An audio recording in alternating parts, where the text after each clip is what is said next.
사도행전 20장 17절에서 24절입니다.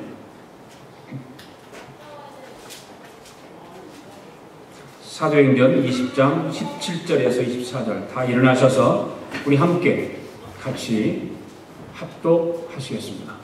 같이 읽습니다. 시작. 바울이 밀레도에서 사람을 에베소로 보내어 교회 장로들을 청하니 오매 그들에게 말하되 아시아에 들어온 첫날부터 지금까지 내가 항상 여러분 가운데서 어떻게 행하였는지를 여러분도 아는 바니 곧 모든 겸손과 눈물이며 유대인의 관계로 말미암아 당한 시험을 참고 주를 섬긴 것과 유익한 것은 무엇이든지 공중 앞에서나 각 집에서나 꺼리낌이 없이 여러분에게 전하여 가르치고 유대인과 헬라인들에게 하나님께 대한 회개와 우리 주 예수 그리스도에 대한 믿음을 증언한 것이라. 보라, 이제 나는 성령에 매여 예루살렘으로 가는데 거기서 무슨 일을 당하는지 알지 못하노라. 오직 성령이 각성해서 내게 증언하여 결박과 환난이 나를 기다린다 하시나 내가 달려갈 길과 주 예수께 받은 사명 곧 하나님의 은혜의 복음을 증언하는 일을 마치려 하면은 나의 생명조차 조금 더 귀한 것으로 여기지 아니하노라. 아멘. 오늘도 하나님께서 주시는 은혜를 받읍시다. 인사하면서 앉으십시오.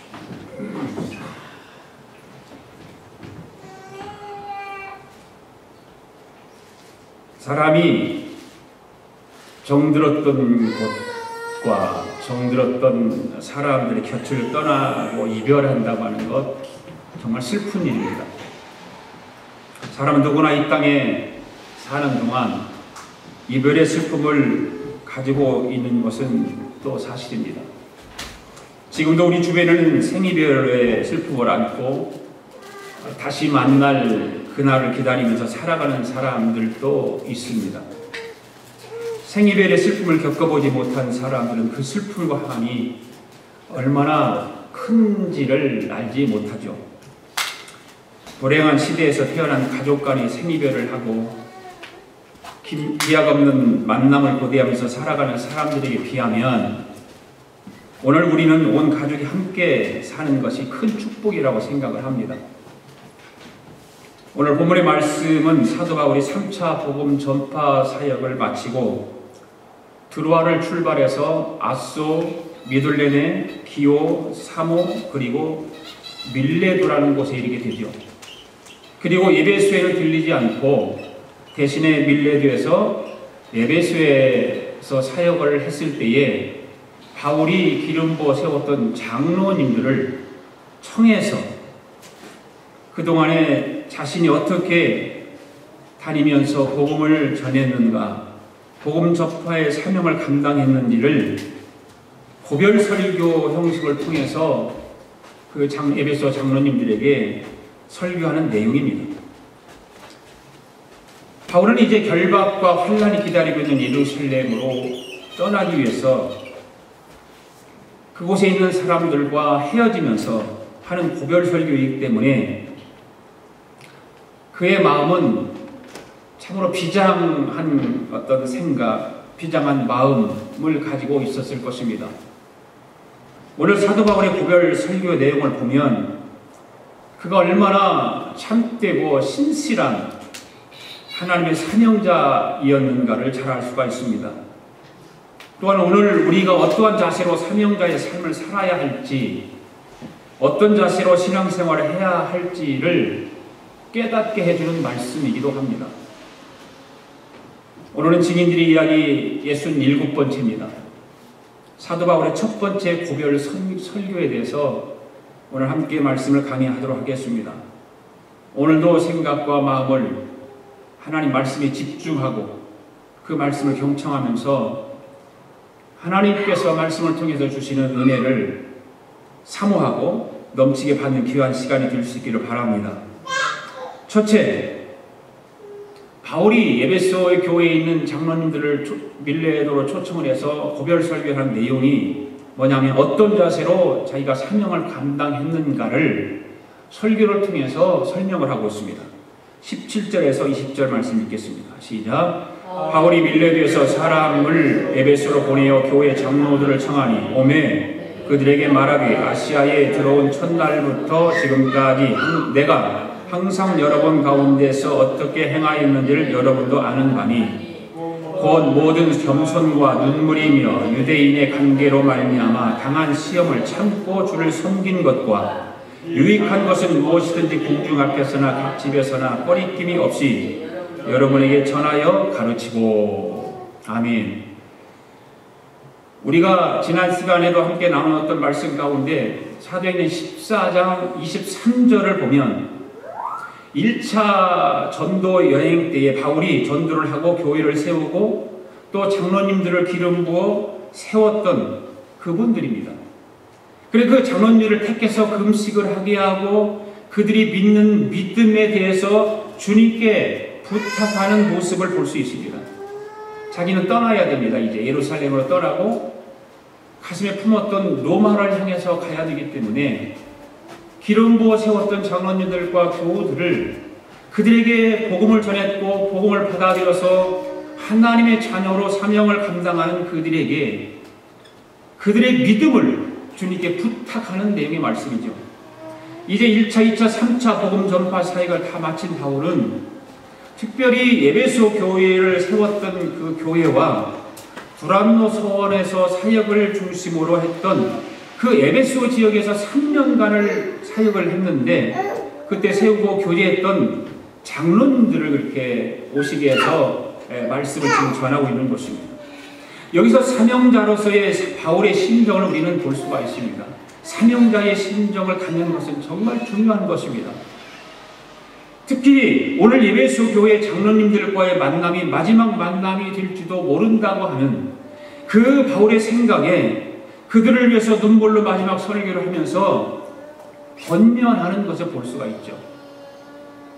여기서 우리는 사도 바울과 장로님들 사이에 목자와 양의 관계를 찾아볼 수가 있습니다. 어떤 관계인가? 먼저 사도 바울은 그동안 자기가 어떤 자세로 사명을 감당해 왔는가를 4가지로 설명하고 있지 않습니까? 오늘 17절에서 20절까지 말씀에서 그것이 뭡니까? 첫 번째는 겸손한 마음으로 사명을 감당했다 말하고 있어요. 겸손한 마음으로 사명을 감당했다. 이 19절에서 겸손이라고 하는 말은 모든 일에 겸손했다. 항상 겸손했다. 그렇게 말을 하고 있는 것입니다. 어떻게 겸손함으로 사명을 감당했을까요? 19절 마지막 부분을 보니까 주님을 섬기는 마음으로 했다. 그렇게 말하고 있어요. 주님을 섬기는 마음으로. 사도 바울은 에베소 장로들에게 고별 설교를 하면서 우리가 주님을 어떻게 섬겼는가, 함께 교회를 섬기면서 어떻게 주님을 섬겼는가 하는 것을 회상하고 있습니다. 그렇게 회상을 하면서 지금 말씀을 전하고 있는 것입니다. 사실 목회를 하는 목사 입장에서 보면 목회란 사람을 섬기는 것이지만 그 사람을 섬기는 일을 통해서 주님을 섬기는 일이 되기 때문인 것입니다. 주님의 교회, 주님의 백성들을 돌보고 섬기는 것이지요. 이것이 목회인 것입니다. 사실 모든 것들을 목회적 관점으로 보면 모든 것이 다 쉽게 풀어질 수 있습니다. 얽힌 것도 쉽게 풀어질 수 있고요. 오해도 쉽게 풀어질 수 있는 것입니다. 교수가 학생을 보는 것을 보십시오. 아버지가 아들을 볼 때, 그 다음에 정부가 국민을 볼 때 아무리 문제가 많고 문제가 있어도 쉽게 해결되는 것입니다. 교수가 학생들을 볼 때 문제가 있으면 쉽게 풀 수 있습니다. 부모가 자녀들에게 문제가 있을 때 부모의 마음으로만 쉽게 풀 수가 있는 거예요. 바로 이것이 섬긴다는 것이에요. 섬긴다. 사도 바울은 복음 전파 사역을 하면서 교인들을 섬겼습니다. 사도 바울은 교회를 섬겼습니다. 누구를 섬기듯이요? 주님을 섬기듯이. 주님을 섬기듯이 교회를 섬기고 교인들을 섬겼습니다. 주님을 어떻게 섬깁니까? 모든 겸손으로 주님을 섬기듯이 교회를 섬겼고 또 교회 성도들을 섬겼다고 고별 설교를 통해서 말하고 있는 것입니다. 그렇습니다. 사도 바울은 겸손함으로 목회 사명을 감당했습니다. 여러분, 아무리 좋은 것도 겸손하지 않으면 사람을 화나게 하는 것입니다. 그렇지 않습니까? 우리나라 말에 구제하고 뺨 맞는다는 말이 있어요. 그 말은 무슨 말일까요? 왜 구제하고 뺨을 맞을까요? 겸손하지 않기 때문에 그런 것입니다. 돈은 필요한데 네가 가지고 있는 네 마음속에는 교만은 싫다는 말입니다. 왜 신앙에 열매가 없을까요? 겸손하지 않기 때문에 그렇습니다. 인간적인 힘과 지식과 방법으로 교회를 섬기고 있기 때문에 그런 것입니다. 여러분, 세상적인 방법으로 주님의 교회를 섬길 수는 없는 것입니다. 많은 교회 성도들이 세상에서 경험했던, 회사에서 경험했던, 자기가 학교에서 공부했던 것, 세상에서 얻어진 지식을 통해서 하나님의 교회를 섬기려고 하거든요. 그러다 보면 교회에 문제가 많이 생기죠. 아무리 지식이 많고 아무리 능력이 있어도 그것들은 교회 안에서 별 효과가 없는 것입니다. 어떻게 교회를 그러면 섬겨야 할까요? 어떻게 주님을 섬겨야 할까요? 겸손함으로 섬겨야 된다, 그 말입니다. 성경은 말합니다. 모든 일에 겸손함으로 섬겨야 된다고 말하는 거예요. 한 가지, 두 가지 선택해서 겸손함에 섬기는 것이 아니라 하나님의 일에 있어서는 모든 것을 겸손함으로 섬겨라. 여러분, 겸손이란 무엇일까요? 자신을 생각하지 않는 것이 겸손입니다. 아멘. 나를 내세우지 않는 것이 겸손인 거예요. 내 생각을 말하지 않는 것이 겸손인 거예요. 자기가 드러나면 겸손이 아닌 것입니다. 겸손은 자기가 죽어야 되는 것입니다. 그래서 예수님께서 하신 말씀 가운데 이런 말씀이 있지 않아요? 아무든지 나를 따라오려거든 자기를 부인하고 자기 십자가를 지고 나를 따르라. 내 생각, 내 주장, 내 방법을 믿고 가면 겸손할 수가 없기 때문에 예수님께서 말씀하시는 거예요. 우리가 주님의 일을 하지 않는 것도 아닙니다. 그러나 일하면서 나에게도 갈등이 있고 다른 사람에게도 갈등이 있는 것은 왜 그럴까요? 겸손하지 않기 때문에 그렇다고 말해요. 내 것을 자꾸 주장하기 때문에, 내 방법을 자꾸 설득하기 때문에 문제가 생기지 않습니까? 의견이 충돌이 생기는 거예요. 겸손은 한마디로 예수님을 생각해야 돼요. 겸손하려면 예수님을 생각해야 됩니다. 아멘. 예수님이라면 이런 경우에 어떻게 하셨을까? 예수님의 생각과 예수님의 주장과 예수님의 방법만 생각하게 되면 겸손해지는 것입니다.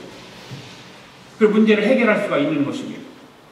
그래서 예수님께서 마태복음 11장 29절에서 나는 마음이 온유하고 겸손하니 내게 와서 어떻게 하라? 배우라, 이렇게 말씀하고 있습니다.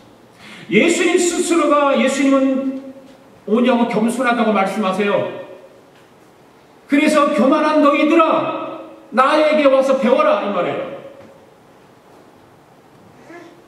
우리는 겸손을 예수님에게서 배워야 될 줄로 믿습니다. 예수님만을 생각하고 예수님만을 바라보고 예수님의 뜻만을 생각하면 바로 겸손하게 되는 것입니다. 사도 바울은 자기를 가리켜 예수 그리스도의 종이라는 표현을 썼습니다. 우리는 다 종입니다. 할렐루야. 우리는 예수님의 종입니다. 나는 종입니다. 종이란 무슨 말입니까? 종이 무슨 감정이 있겠습니까? 시키는 대로 하는 것이 종입니다. 종은 시키는 대로 하는 것이 종이에요. 주인에 대해서 말할 수가 없어요, 종은. 그냥 주인이 시키는 대로 하면 되는 거예요.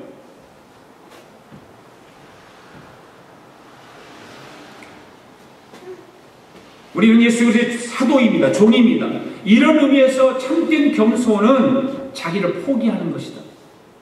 나를 포기하는 것이다. 그리고 온전히 그리스도만을 신뢰하는 영적 태도가 겸손인 것입니다. 네.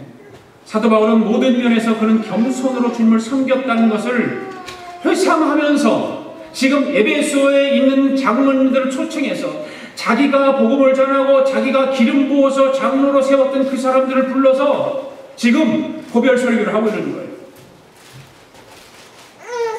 또 한 가지 설교하는 건 바울이 어떤 자세로 사명을 감당했다고 말하고 있냐면 눈물로 사명을 감당했다고 말하고 있어요. 눈물로 사명을 감당했다. 사도 바울이 에베소에 머물렀던 기간은 3년이었습니다. 그 3년 동안 바울은 눈물로 하나님의 복음을 전하고 가르쳤다는 것입니다. 그러니까 눈물로 사명을 감당했다는 말이에요. 여러분, 눈물이 언제 나는지 아세요? 여러분들은 눈물이 언제 납니까? 신앙생활 하면서 눈물이 언제 나는가요? 하나 여러분들 설교 듣다가 울어본 적 있나요? 찬양 부르다가 울어본 적 있나요? 기도하다가 눈물 흘려본 적 있나요? 언제 그럽니까? 어떤 마음으로 할 때? 여러분, 머리로 이해하면 눈물이 안 납니다. 하나님의 말씀을 머리로 들으면 감동이 없는 거예요. 찬양도 머리로 찬양하면 감동이 없는 거예요. 가슴으로 이해하고 가슴으로 받아야 됩니다. 하나님 말씀도 가슴으로 받아야 되고, 여러분이 찬양을 하나님 앞에 올려드릴 때도 가슴으로 찬양을 해야 감동이 있고 성령의 역사를 통해서 눈물이 나는 거예요. 저도 목회를 하면서 매일같이 눈물로 목회하기를 원하는데 그렇게 되지 않습니다. 성도를 위해서 기도할 때에도 가슴에 뜨거움이 있고 불쌍하게 여기는 마음이 있을 때는 눈물의 기도가 나오기도 하고, 또 그러다 보면 기도가 뜨거워지고 은혜가 넘치는 경험을 저도 합니다.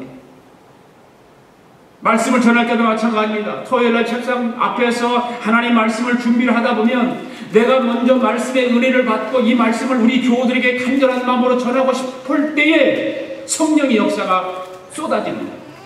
그럼 나도 모르게 눈물이 나요.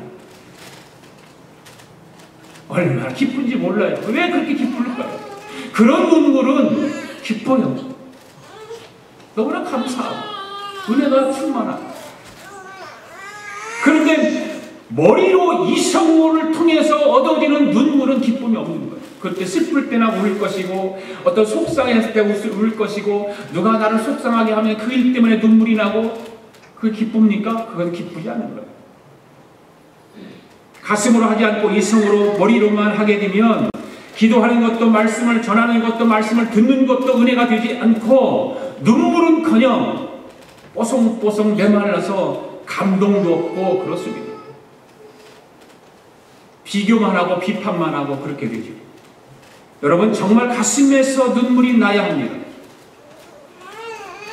여러분, 사랑하면 눈물 나는 것입니다. 아멘? 사랑하면, 불쌍히 여기면 눈물이 나는 것입니다. 예수님을 생각하면 사랑의 눈물이 나는 것입니다. 십자가를 생각하면 은혜의 눈물이 쏟아지는 것입니다.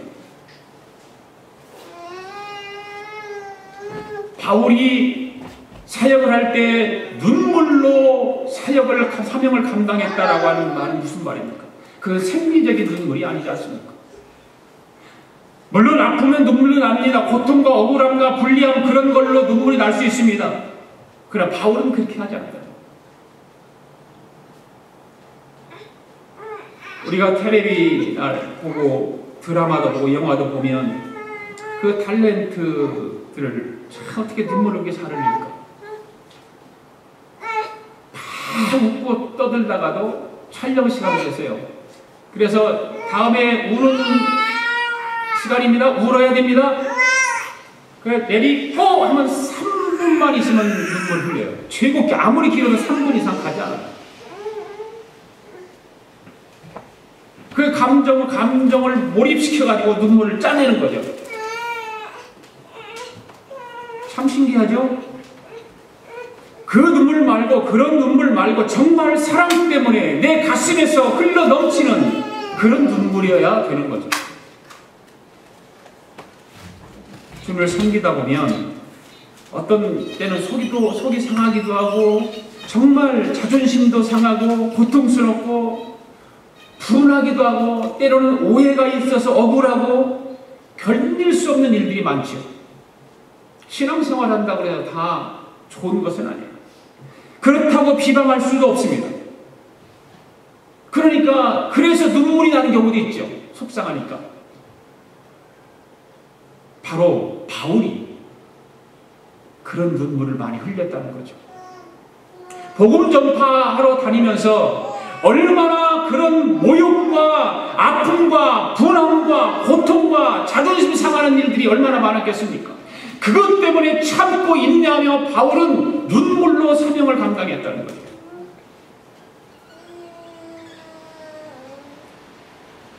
그래서 바울이 그 장로님들에게 또 설명하는 것이 있어요. 어떤 자세로 사명을 감당했다고 말하냐면 유대인들의 그 교활한 관계로 인해서 당한 시험을 참고 주님을 섬기며 사명을 감당했다고 지금 설교하고 있어요.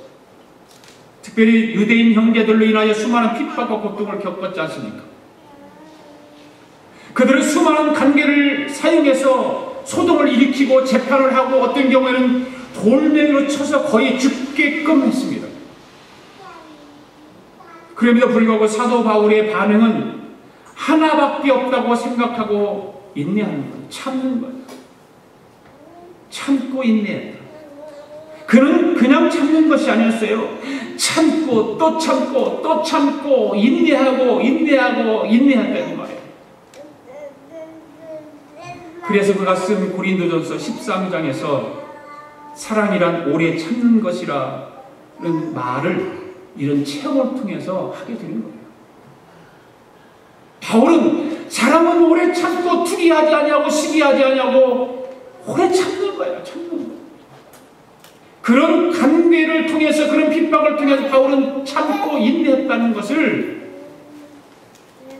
고린도전서를 쓰면서 고린도 13장에 그 얘기를 합니다. 그래서 로마서 5장 3절 4절에 보면 환난을 인내를 낳고 인내는 연단을 낳고 연단은 소망을 낳는다고 바울은 그렇게 편지를 씁니다. 그렇습니다. 사도 바울은 그렇게 참은 것이 많았습니다. 참고 또 참았습니다. 여러분들이 주님께서 주신 사명을 온전히 감당하기 위해서는 참고 인내하는 것입니다. 사명자가 되기 위해서는 참고 인내하는 거예요. 왜 그럴까요? 그만큼 우리 주위에는 사탄 원수 마귀의 회방과 악한 대적들이 너무 많이 있기 때문에 그래요. 오늘날 성도들이 성숙한 그리스도인이 되기까지 많은 시험이 있다는 것을 우리는 알지 않습니까? 그뿐 아니라 원수 마귀들이 가만두지 않습니다. 성숙한 신앙인으로 살아가기 위해서 몸부림을 치면 원수 마귀는 더 많이 유혹하고 우리를 위협하고 그때마다 참고 인내하지 않으면 하나님께서 우리에게 맡겨주신 사명을 감당할 수 없어요. 참고 인내해야 됩니다. 할렐루야. 그리고 사도 바울은 유익한 것이라면 무엇이든지 공중 앞에서나 각 집에서나 꺼리낌 없이 전하고 가르쳤다 이렇게 말하고 있어요. 이 말은 그만큼 사도 바울이 적극적으로 사명을 감당했다 그 말입니다. 적극적으로 사명. 여러분들은 적극적으로 사명을 감당하고 있습니까? 하나님께서 여러분들에게 부여해 주신 그 사명을 적극적으로 하나님을 위해서 감당하고 있습니까? 여러분, 사명을 감당함에 있어서 적극적이지 못하면 사명을 온전히 감당할 수 없습니다. 없습니다. 복음을 전파하는 일도 적극적이어야 복음을 전파할 수 있습니다. 사도 바울의 적극적인 복음 전파와 가르치는 사명이 저와 여러분들에게도 있게 되기를 바랍니다. 두 번째로, 그러면 바울은 어떤 내용을 전하고 가르쳤을까? 21절 읽습니다. 시작. 유대인과 헬라인들에게 하나님께 대한 회개와 우리 주 예수 그리스도에 대한 믿음을 증언하는 것이라. 아멘. 사도 바울이 복음을 전하고 가르치는 자세는 모든 일에 겸손했다고 말씀드렸습니다. 눈물로 사명을 감당했습니다. 참고 인내함으로 사명을 감당했습니다. 적극적으로 사명을 감당했습니다. 더 이상 요구할 것이 없는 훌륭한 사명자입니다. 우리가 꼭 본받아야 될 그런 사명자입니다. 이제 바울은 마지막으로 유대인들과 헬라인들에게 가르친 것은 우리 하나님에 대한 회개와 예수 그리스도에 대한 믿음을 가르쳤다고 에베소 장로님들에게 지금 설교하고 있는 거예요. 내가 그동안에 복음을 전하러 다닌 거, 그들을 가르치고 말씀을 전파하는 것은 뭘까? 회개하는 일과 예수 그리스도에 대한 믿음을 가르쳤다고 말하고 있습니다. 그렇습니다. 사도 바울은 유대인이나 헬라인이나 모든 사람들에게 하나님 앞에서 다 죄인인 것을 가르쳤다는 것입니다. 할렐루야. 그리고 그 죄인인 것을 깨달은 사람에게 회개할 것을 가르쳐줬다는 거예요. 성도 여러분, 교회는 어떤 세상적인 학문을 가르치는 곳이 아니지 않습니까? 문학을 가르치는 것도 아니고 인생 성공에 대해서 가르치는 것도 아니고, 교회는 인생의 불행을 초래하는 죄에 대해서 가르치는 곳입니다. 아멘. 예. 죄가 뭔지를 가르쳐주는 것이 교회입니다. 인간의 죄 문제는 교회가 아닌 어디를 가도 가르치지 않습니다. 오직 교회에만 이 죄에 대해서 가르치고 있는 것입니다. 모든 사람이 죄를 범하였음에 하나님의 영광에 이르지 못하더니 라고 말씀하고 있지 않습니까? 그 모든 사람이 죄를 범한 그것을 교회가 지적하고 회개하게 만들고 가르쳐서 예수 그리스도의 믿음으로 살게 하는 것입니다. 그래서 교회는 모든 사람이 죄인임을 가르치고 그 죄 문제를 해결하는 회개에 대해서 가르치는 것입니다. 할렐루야. 그리고 바울은 예수 그리스도에 대한 믿음을 가르쳤다 말하고, 믿음을 가르쳤다. 이 말은 무슨 말일까요? 즉 죄인임을 깨닫고 죄를 회개하면 예수 그리스도를 믿어야 구원을 받고 하나님의 자녀가 될 수 있다는 사실을 가르쳤다 그 말입니다. 할렐루야. 바울은 아주 복음의 핵심을 가르쳤다. 여러분 믿습니까? 복음의 핵심이죠. 복음의 핵심. 그렇습니다. 교회가 복음의 핵심을 가르치지 않고 예수 그리스도에 대한 믿음을 가르치지 않는다면 그 교회는 사명을 잃어버린 교회입니다. 하나님께서 교회를 세우시면서 교회에 부여해 주신 그 사명을 잃어버린 교회인 것입니다. 교회가 이 사명을 감당하지 못하고 어떤 친교 중심, 오락 중심을 하게 생각하고 친교 중심으로 치우치다 보면 교회는 부흥할지 모르지만 더 이상 그 교회는 참진 교회가 아니라는 것이죠. 교회가 회개와 믿음에 대해서 설교가 약해지면 모이는 숫자는 많을지 모르지만 영적으로는 무기력한 교회가 되고 말 것이다 이 말이에요. 오늘 교회 다니는 신자들이 영적인 그 상태를 들여다보면 죄에 대해서는 너무 민감하지 못하다는 거예요. 죄에 대해서 민감하지 못합니다. 그러면서 현세적인 물질적인 것에 만족을 얻으려고 하는 의식들이 상당하게 높아져 있다는 거예요. 교회에도, 교회 안에.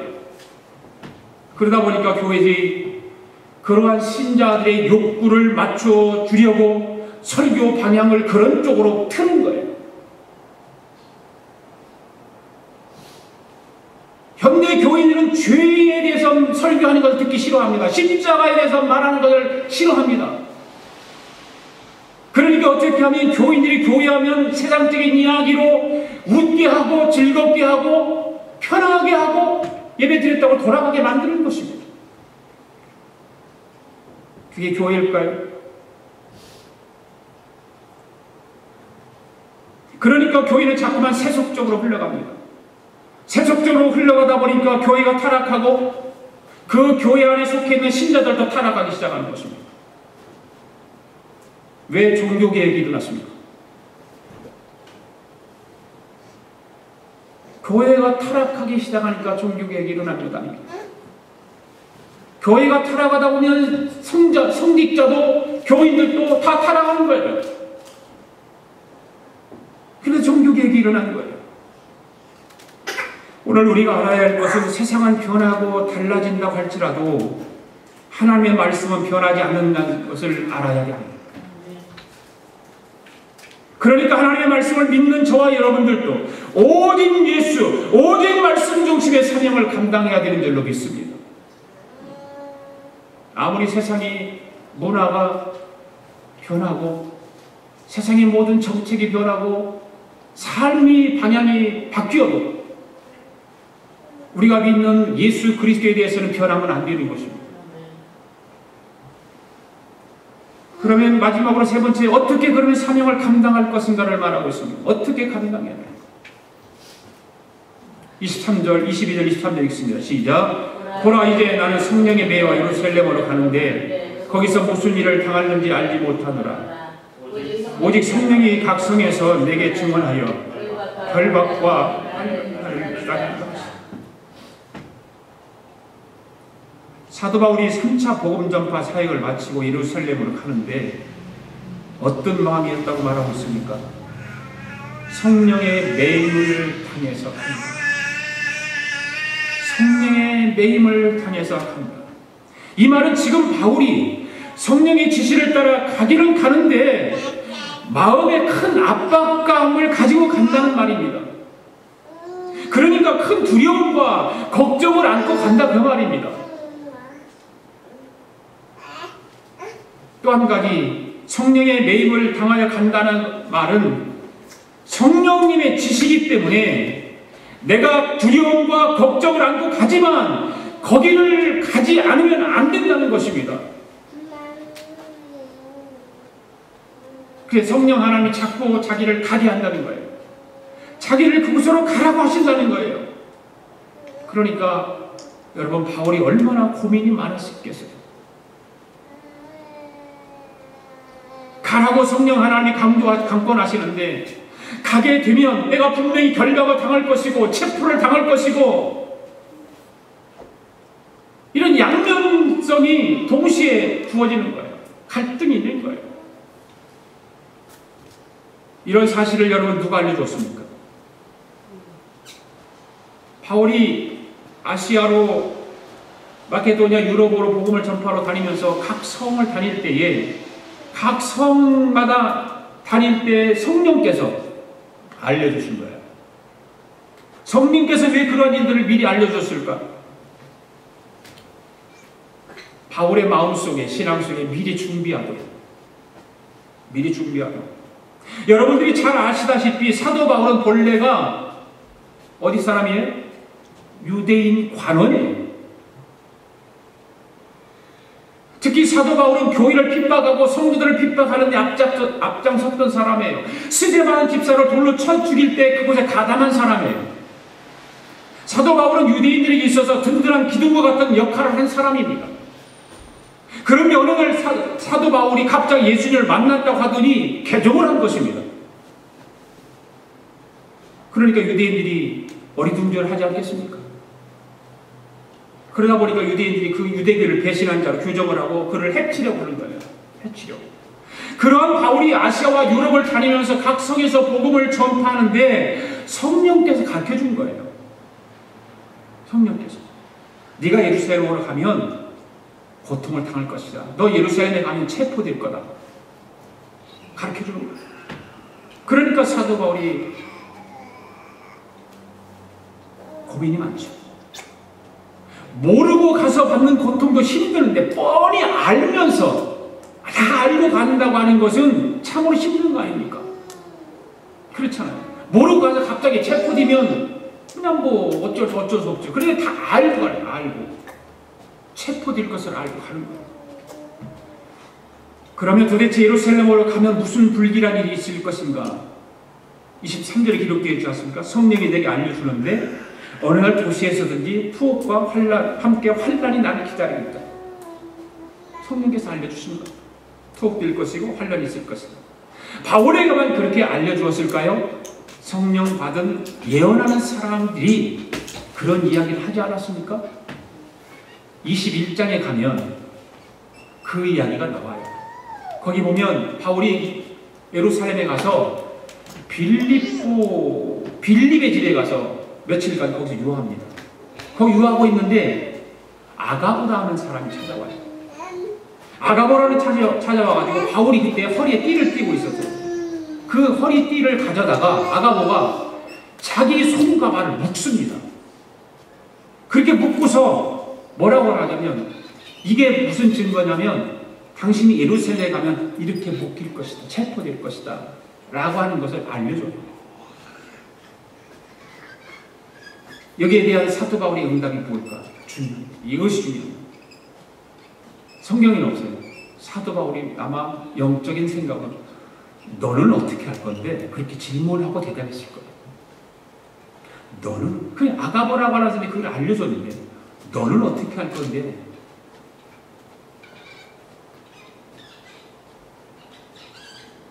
(24절) 이게 사도 바울의 답이에요. 시작. 내가 달려갈 길과 주 예수께 받은 사명 곧 하나님의 은혜의 복음을 증언하는 일을 마치려 하면 나의 생명조차 조금 더 귀한 것으로 여기지 아니하리라. 이게 사도 바울의 답입니다. 아가보라고 하는 사람이 바울의 허리띠를 끌어서 자기의 손과 발을 묶으면서 예루살렘에 올라가면 이렇게 될 것이라고 하는 말을 했을 때에 속으로 너는 어떻게 할 것인데 하면서 이 말을 합니다. 이런 말씀 여러분 저기다 성경 구절에 줄을 좀 쳐두시고 이 말은 암송을 하는 것이 좋습니다. 결정은 여러분 내가 하는 거예요. 결정은 여러분이 하는 거예요. 로마에 가면 어느 도시에서든지 투옥과 함께 환란이 나를 기다리고 있을 것이라고 알면서 사도 바울이 이런 고백을 하고 있을까? 내 사명을 완수하기 위하여 하나님의 은총의 복을 전하라고 주 예수께서 나에게 맡겨주신 그 사명을 다할 수만 있다면 나는 내 목숨을 조금도 아끼지 않겠다는 거 아닙니까? 사랑하는 여러분, 우리는 예수님께서 십자가를 지시기 전에 기도하시던 모습을 한번 생각해 볼 필요가 있습니다. 아버지요, 이 잔을 내가 마셔야 할까요? 네.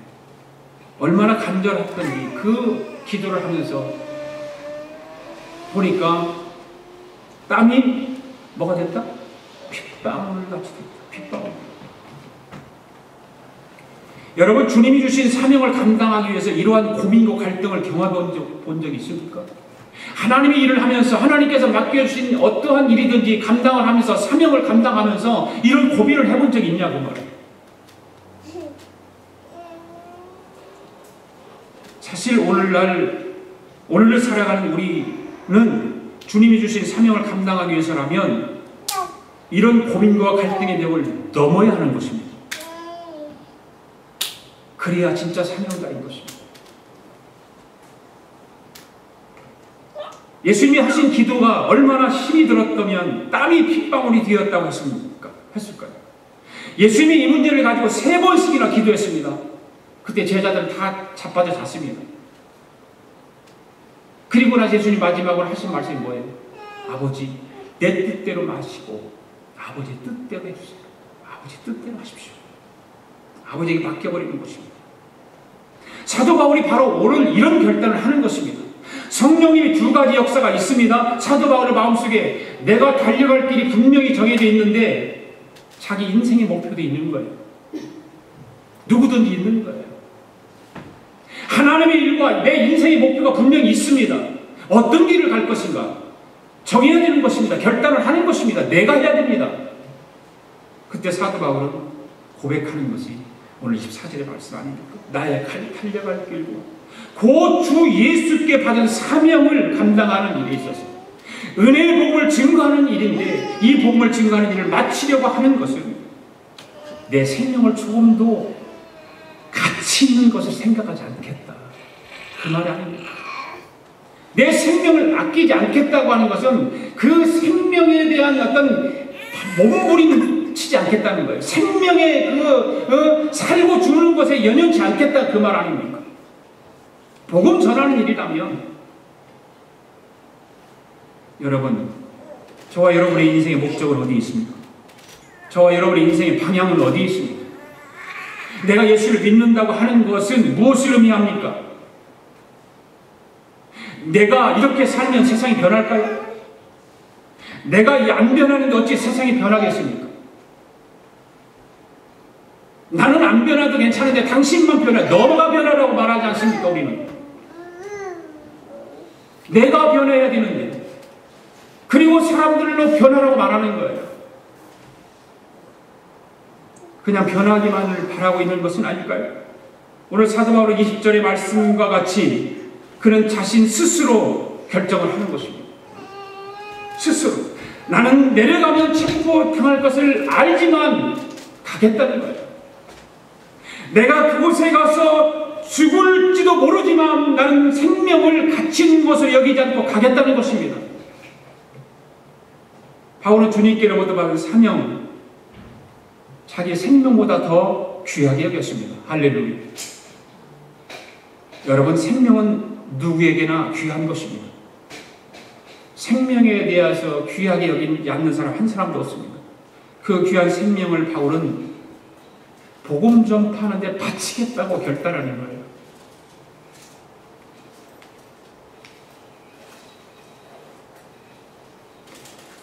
여러분, 바울이 순교당하기 직전에 쓴 말씀이 있어요. 디모데후서 4장 7절 말씀 한번 같이 읽어볼까요? 시작. 나는 선한 싸움을 싸우고 나의 달려갈 길을 마치고 믿음을 지켰으니 이제 후로는 나를 위하여 의의 면류관이 예비되었으므로 주 곧 의로우신 재판장이 그날에 내게 주실 것이며 내게만 아니라 주의 나타나심을 사모하는 모든 자에게도 이라. 이렇게 말합니다. 사랑하는 교회 여러분, 여러분이 사명을 감당함에 있어서 의로우신 재판장이신 하나님께서 의의 면류관을 나에게 주시기 위해 예비되었다고 여러분은 확신하십니까? 여러분이 그게 확신한다면 여러분들은 진실한 사명자인 줄로 믿습니다. 지금 우리 주변에 펼쳐지는 종말의 징조들을 결코 우리는 가볍게 보지 말아야 됩니다.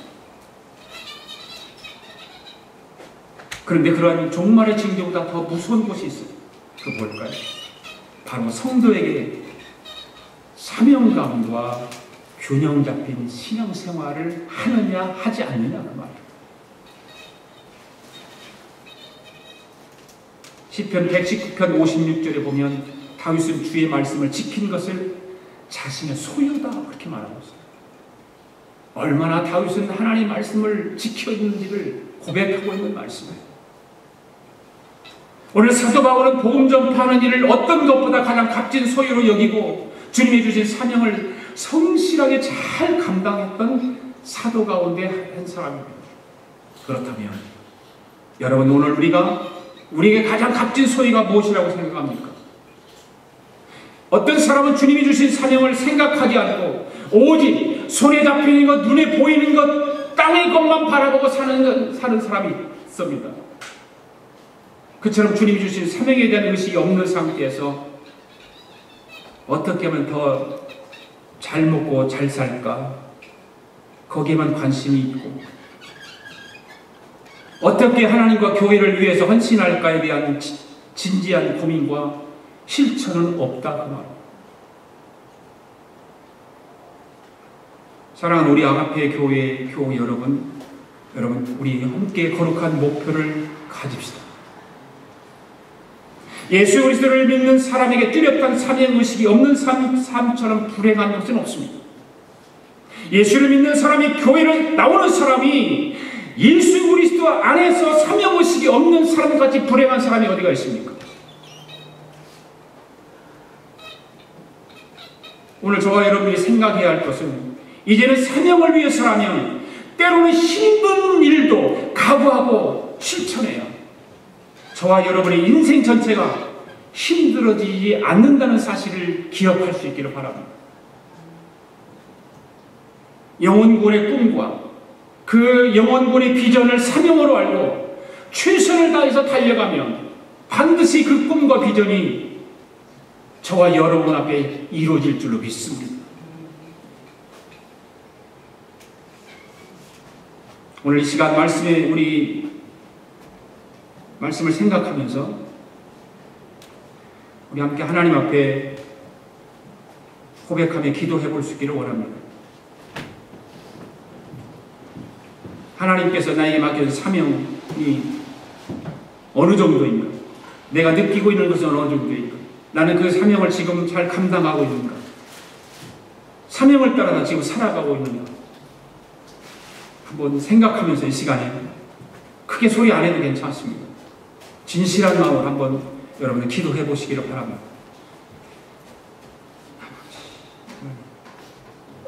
주님 함께 주셔서 우리 사명이 얼마나 귀하고 얼마나 큰 것인지 하나님 함께 주셔서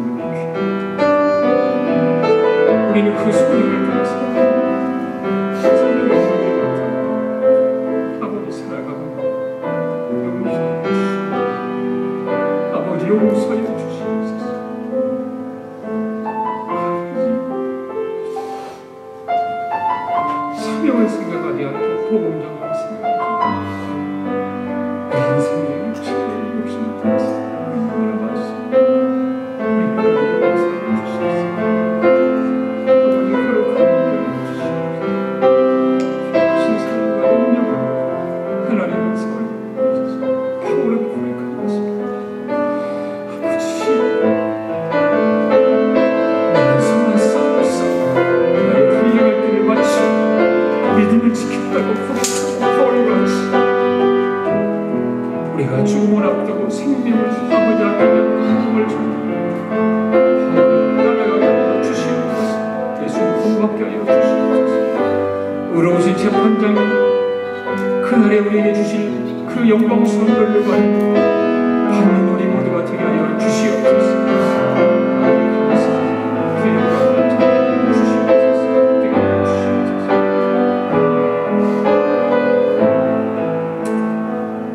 하나님 아버지, 오늘 사도 바울이 예배소 장로님들을 불러서 그동안 주님께서 주신 사명을 감당했던 일들을 설명을 하고 설교를 하는 내용의 말씀을 들었습니다. 오늘 우리에게도 주님이 주신 사명을 따라 맡겨진 일들을 충성스럽게 감당하게 성령님께서 인도하여 주시옵시고 동행하여 주시옵소서. 모든 일에 겸손하게 사명을 감당하게 하시고 주님의 교회와 동역자들의 눈물로 사명을 감당하게 하시니 때로는 힘들고 시험이 온다 할지라도 참고 인내하며 주님께서 우리에게 분부하신 복음 전파 사명을 잘 감당하게 하여 주시옵소서. 우리 교회가 되게 하여 주시옵소서. 감사드리며 예수님의 이름으로 기도하옵나이다. 아멘. 우리 다 일어나셔서 함께 주님의 홀로 가신 그 길을 나도 따라가오, 물과 피를 흘리신 그 길을 나도 가오. 찬양합니다. 주님이 홀로 가신 그 길 나도 따라가오.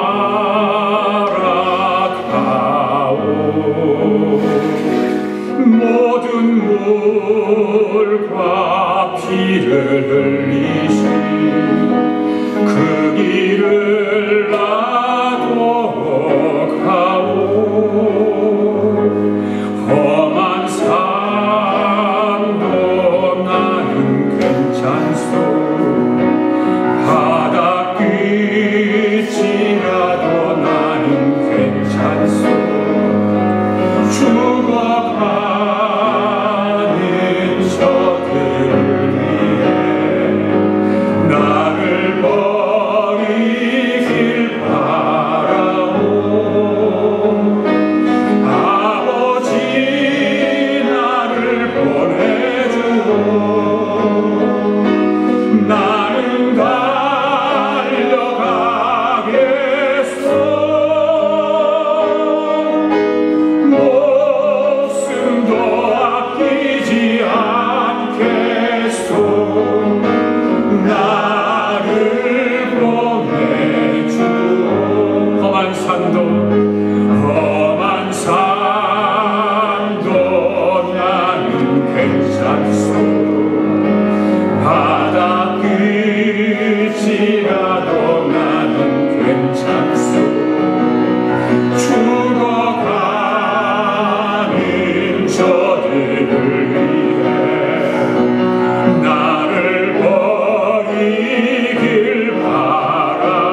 나를 사랑한 당신 이 작은 나를 받아주오 나도 사랑하 생명을 버리면서까지 생명을 버리면서까지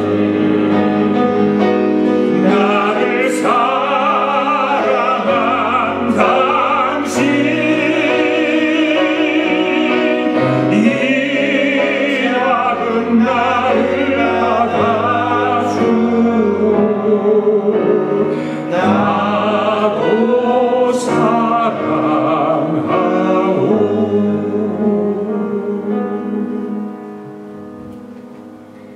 하나님 아버지 감사합니다. 이 시간에 사랑하는 성도들이 정성을 다하여 하나님 앞에 귀한 예물을 올려드렸습니다. 11조 예물도 올려드렸습니다.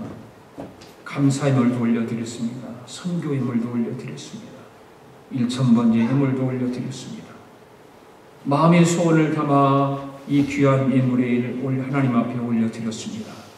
하나님 예물 받아 주옵소서. 그리고 하나님께서 하늘의 신령한 복으로 이 땅의 기름진 복으로 채워 주시옵소서.